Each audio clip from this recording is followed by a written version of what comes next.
Okay, ji, let's start. The course is data communication and computer networks. Okay.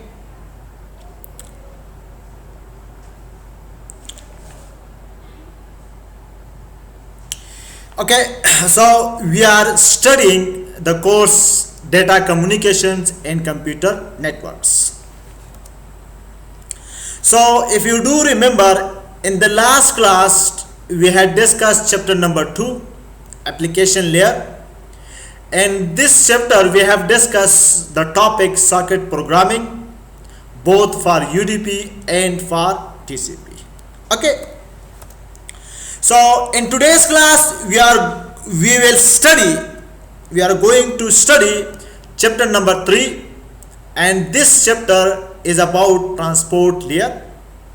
So we will discuss transport layer services, and after this we will consider another an important aspect, that is about demultiplexing a transport layer. So we will discuss it in detail, and we will also discuss one transport layer protocol that is called UDP. We will discuss its header and its checksum. Okay, so let me recap the previous 2 chapters. So first of all, if you do remember, so we had discussed in chapter number 1 that the communication between 2 internet application is a complex process, a complex system. So if you have a complex system, so how to deal with? So how you deal it? So I think you do remember it. We basically used the layering approach. That is, we divide the complex system or process into sub process, and then we solve each sub process individually. So this approach in the internet, it is called layering. That is, we divide the communication process between 2 internet application into layers. Okay, so what kind of layering approach is used in the internet? So we have discussed there are 2 models. One is called TCP/IP model and one is called OSI. So the TCP/IP protocol stack or TCP/IP protocol suite, it is currently used in the internet. Okay, so in the internet protocol stack or the TCP/IP protocol stack, there are 5 layers. The communication is divided into 5 layers: application layer, transport layer, network layer, link layer, and physical layer. We have discussed in chapter number 2 the application layer. Okay, so the application layer, what is its functionality? It supports the network application. So we discuss the application layer design alternatives in detail in chapter number 2, and in particularly we discuss some protocols, application layer protocol that are used in practice. For example, we discussed the HTTP protocol, the DNS, and BitTorrent. Okay, so the next layer is about transport layer. What is the functionality of transport layer? Transport layer basically transfer the data from process to process, from application to application. So in our university analogy, the transport layer is like registrar for sending the letter through the post office. So there are 2 protocols that are used in current internet architecture at the transport layer, and these protocols are TCP and UDP. So we will discuss about it. Okay, so what is the functionality of transport layer? It transfers the data from process to process, from application to application. Okay, so this chapter number 3, it is about transport layer, and this is from the Computer Networking, a top-down approach 7th edition book. Okay, so in this chapter overall, the goal is to discuss these topics. We will explore these topics one by one in detail. Okay, so the first thing that we are going to discuss in chapter number 3, that is about transport layer services. Transport layer services. Okay. So first of all, as we have explained, that the transport layer, it basically provides a logical communication between application processes, and these processes are running on different hosts. We have already explained that the transport layer at the sending side, it takes the data from application and it delivers to the transport layer at the destination machine. So the transport layer and application layer, they are running on the sending machine and on the receiving machine, not on the routers, not on the in-between devices. Okay. So and internally this process may run on different hosts. Okay. So basically the transport protocol, it runs it in end systems. It runs an end system where the user is setting, for example, the sending machine and receiving machine. The transport layer and application layer, they don't run on the routers. They don't run on the routers. So on the sending side, the transport layer, it takes the data from application. So what is its functionality? So the first functionality of transport layer is to divide the data into segment. When the transport layer, it receives the data from application, so the first task is to divide it into segments, into packets, and then these packets are passed to network layer. Why? Because these packets are passed to network layer. Why? Because the network layer is responsible to deliver the data physically from source machine to destination machine. So the network layer, it is acting like the post office service in our registry, in our university analogy. The registrar, they don't physically take the letters to the another registrar. They do this through the post office, through the network layer. Okay. So this is this first functionality, to divide the data into segments and then pass it to network layer. On the receiving side, when the transport layer receives the data from network layer, so it basically reassembles the packets, the segments, and these packets are passed to the application. So on the receiving side, the transport layer reassembles the segment into message, into data, and then pass their data to application layer. So the transport layer is acting as a registrar in the university's analogy, and we have discussed this in chapter number 1. Similarly, as we have discussed that at the application layer, there are different protocols running. For example, at the application layer, we have different protocols. Okay. For example, at the application layer, there are different protocols used in practice. For example, HTTP, DNS, BitTorrent, SMTP, FTP, etc. Similarly, at the transport layer, we also have in practice, there are two protocols widely used, TCP and UDP. So we will discuss this TCP and UDP, and we have already discussed it. Okay, so let me again to give you an overview to review it. Okay, so now in order to better understand the difference between the functionalities of transport layer and network layer, so the transport layer, it basically is a logical communication between processes, and when they want to deliver the data, so they use the network layer. So network layer, it physically move the data from sending machine to receiving machine. Okay, so the transport layer, it is the logical communication between processes, and when they want to physically move the data, so they relies on the network layer. Like for example, the registrar at the universities, from CUI University to IIU University, they want to send the data, so they physically send the data by using the post office. For example, the TCS service, Pakistan Post Service, etc. So the network, so the transport layer, their data movement, their data transfer, they are logically. So they rely physically on the network layer.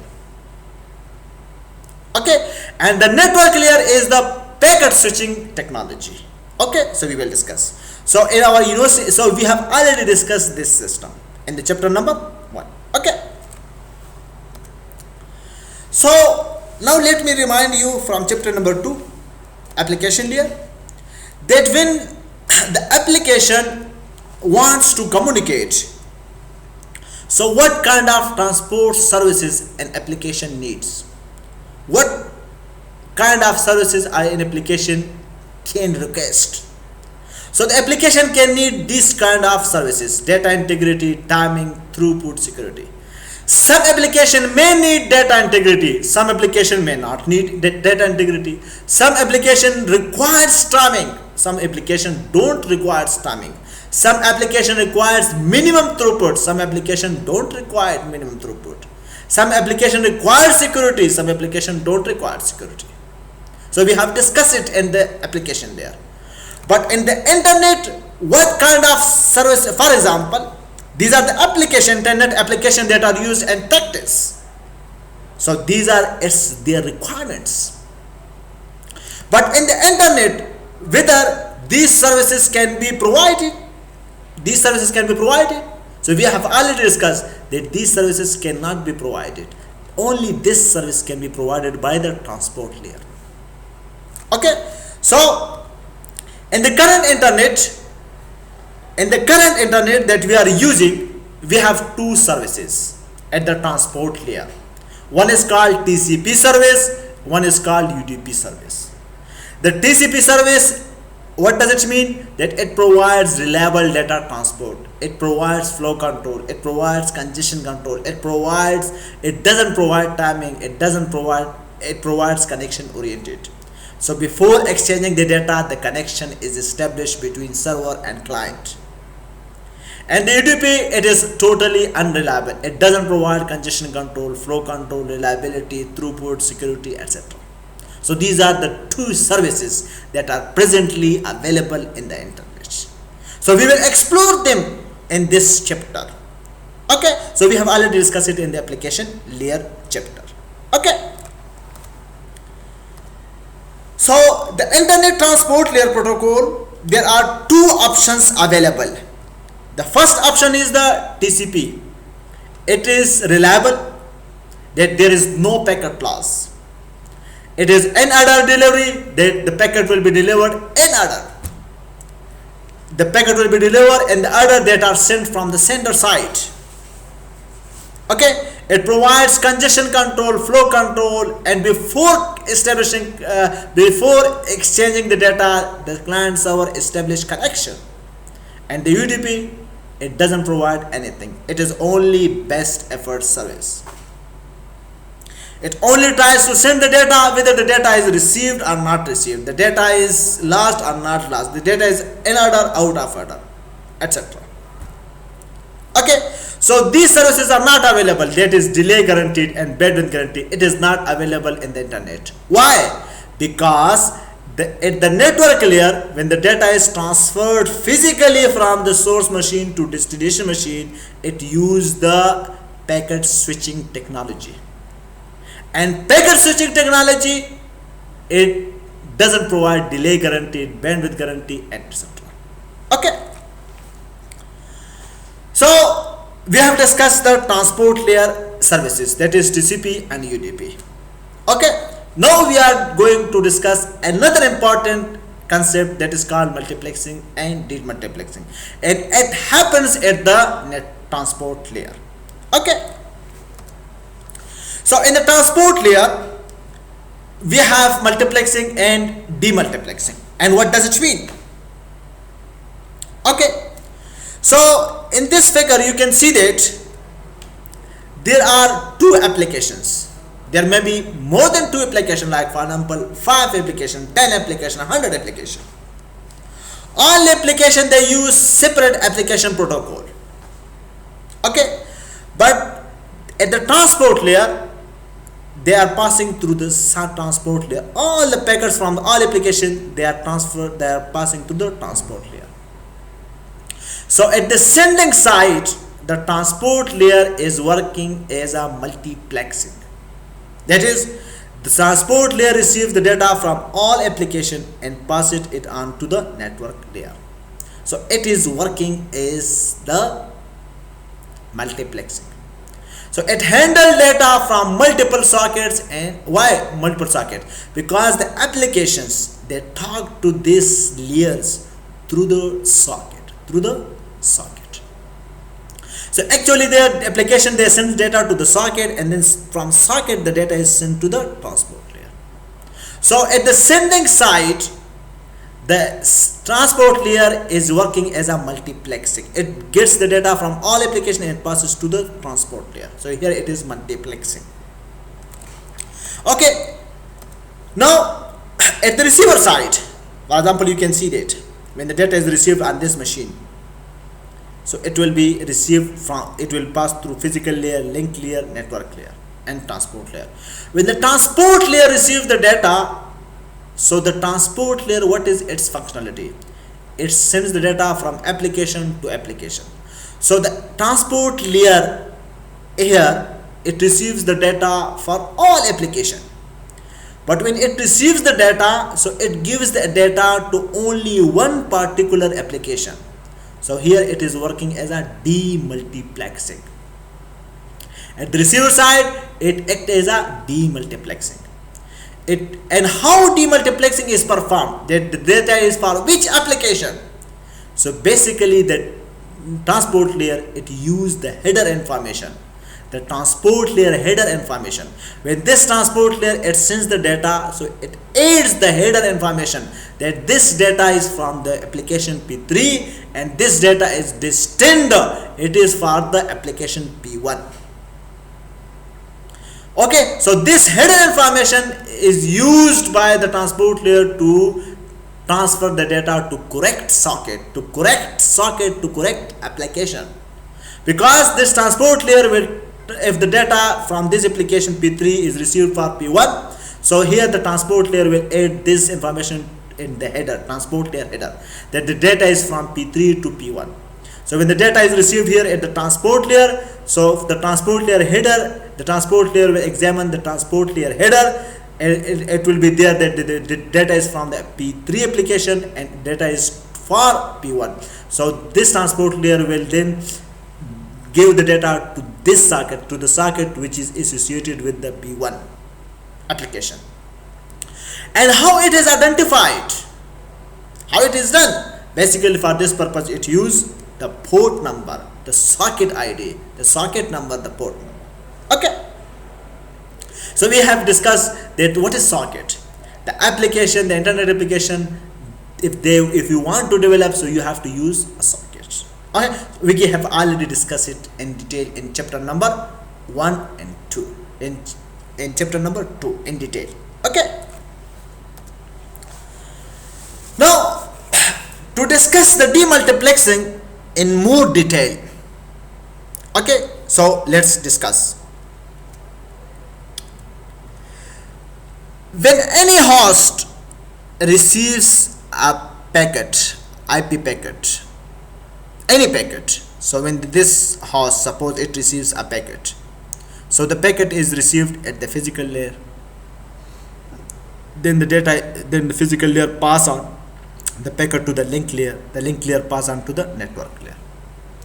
So at the network layer, when the packet is received, so each datagram, it has source IP address and destination IP address. For example, this one, this packet is received, so a packet has source IP, other fields as well, but this, for example, field source IP address, destination IP address.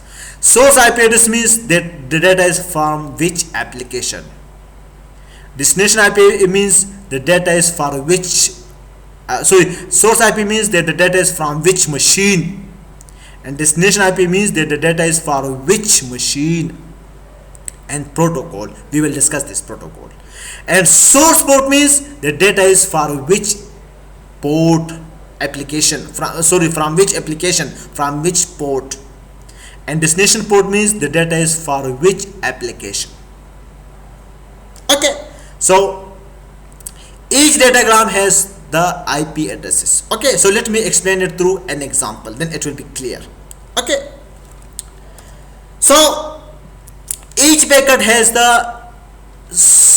IP information, source IP address, destination IP address, and each datagram also have transport layer header, transport layer information. For example, here the transport layer information is the source port number, destination port number.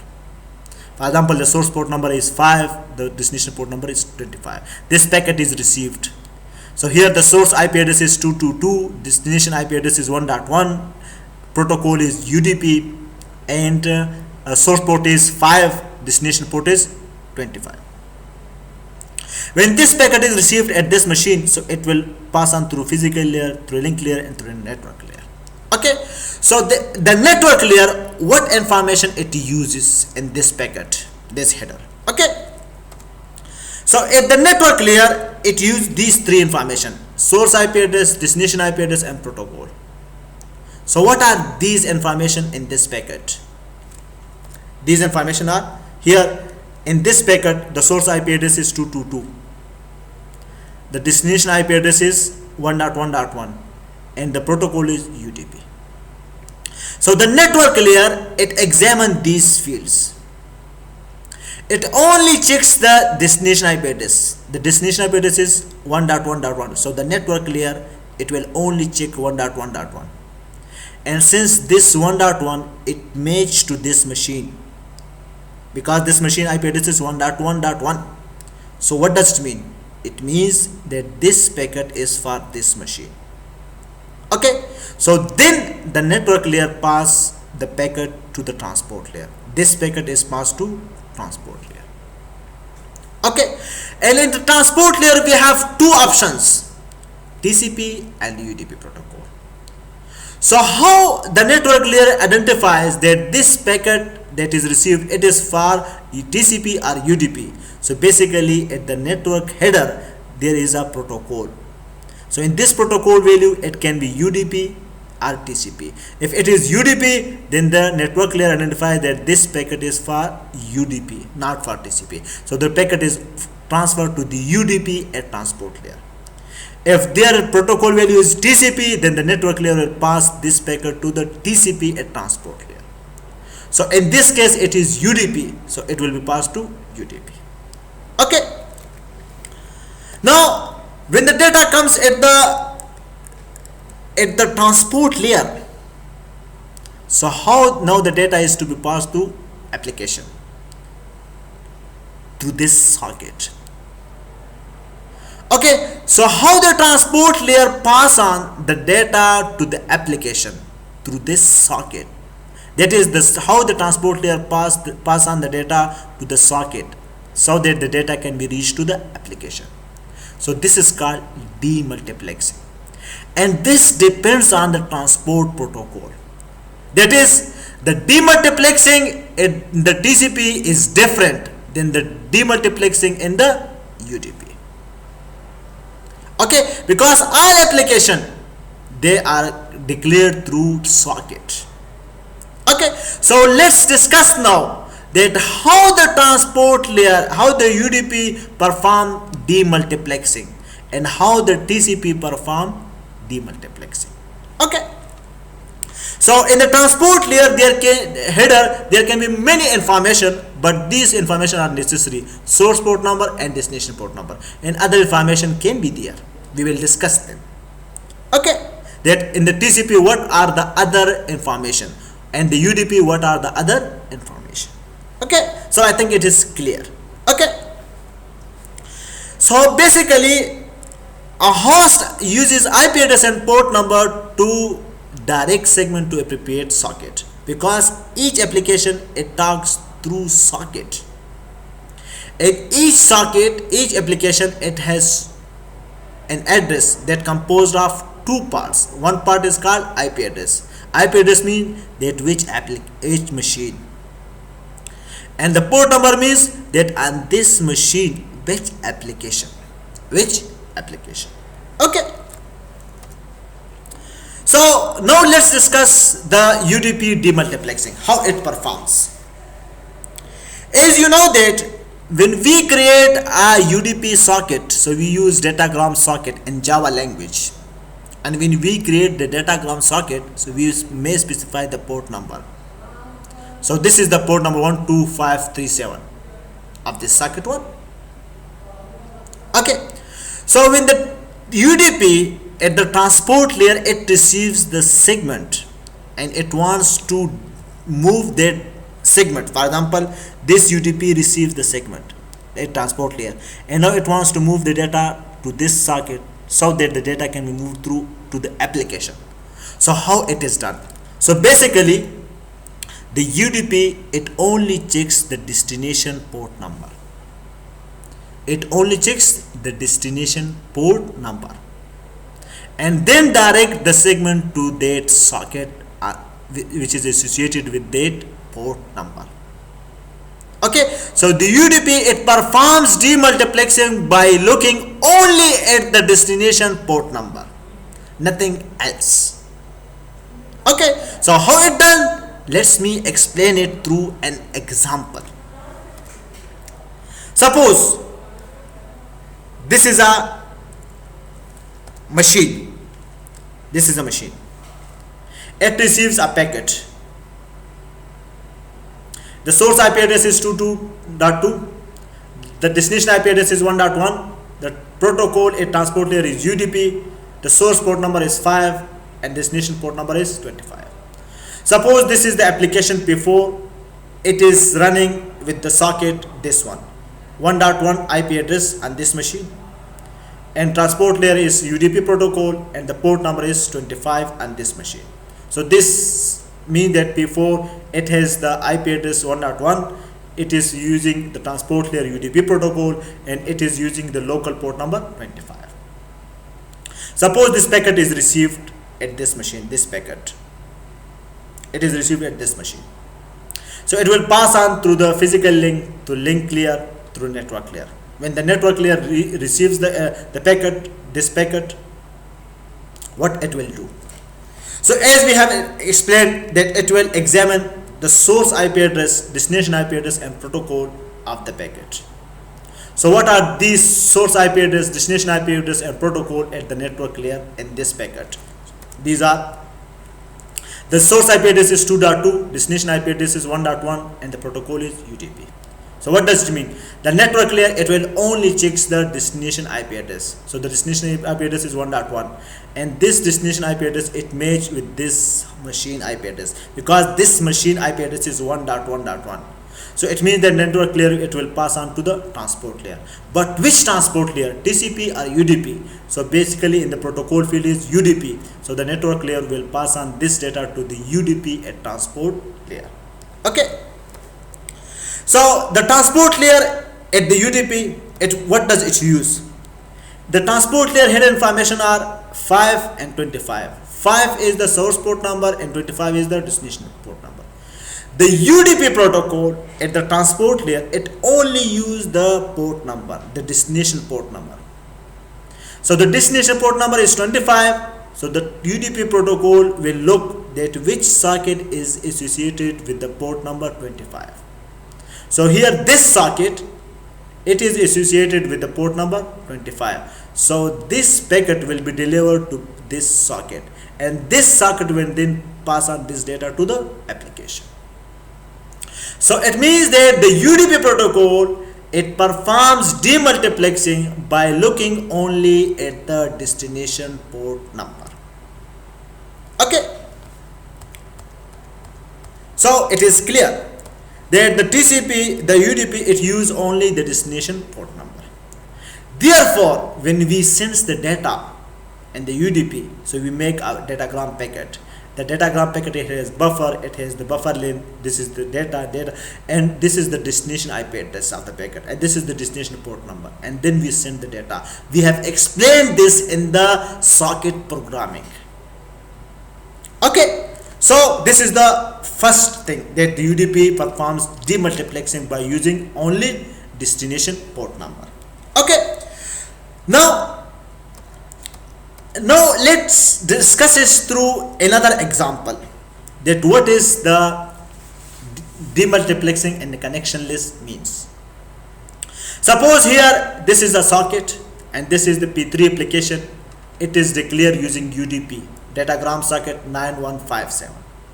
This is 9157, the port number of this socket, this application. And this machine, P1 application is running and it has the datagram socket, UDP socket, and it is running at the port number 6428. So 6428 is the port number on this machine. Similarly, on this machine, the UDP application P4 is running using the port number 5775. Now, if this P3 wants to send data to P1, so a transport layer, how does it do? So a transport layer, it will have the source port number 9157 and destination port number 6428. So when this data is received at the transport layer, so the transport layer only examines the destination port number. The destination port number is 6428. So 6428 is associated with this socket, and this socket 6428 has port number, and this socket is associated with this application. So this means that the data transport layer in the UDP, it will move the data to this socket, and this socket will pass on the data to the application P1. Okay. Similarly, if this socket wants to send data, if this P1 wants to send data to P3, so it will have source port number 6428, that the data is coming from the 6428, and the data is moving toward 9157. So when the transport layer, it receives this packet, so the transport layer in the UDP at the transport layer, it will only examine the destination port number. The destination port number is 9157. So the UDP at transport layer here, it will deliver the data to the socket that is associated with the destination port number 9157. And here this socket is associated with the port number 9157, so the data will move to this socket. And this means that the data will be moved to this P3 application. Okay. Similarly, suppose this application wants to send data. P1 wants to send data to P4. So what will be source port number? So P1 source port number is what? P1 source port number is 6428. And destination port number here, the P4 port number is 5775. So if the data is moving from here P1 to P4, so what will be the source port number and destination port number? So the source port number will be 6428. 6428 is the port number of P1, and destination port number is the this one. Why? Because this is the port number of. Similarly, P4 can also send data to P1. So if the data is moving from the P4, this data, to the P1, so what will be the source port number? So the data is coming from P4, so its port number will be 5775. And what will be the destination port number? The destination port number will be 6428. It is coming from the for P1. So what does it mean? It means that when here the data is received, this data is received. So UDP at the transport layer, it only checks the destination port number. So the destination port number is 6428. The destination number of this packet is also 6428. So these both packets will be delivered to P1. Although they are coming from the P3 and they are coming from the P4. They are coming from P3 and P4, different application, but their destination port number is 6428, so it will be given to here to P1. It means that one socket, one application, it can, in the UDP application, it can receive the data from different application. The UDP socket can receive the data from two different UDP sockets. Okay, so this is example. In the TCP, it is not the case. We will explain it. Okay, so now in the next video we are going to explain the connection oriented demultiplexing. Okay, we will discuss it.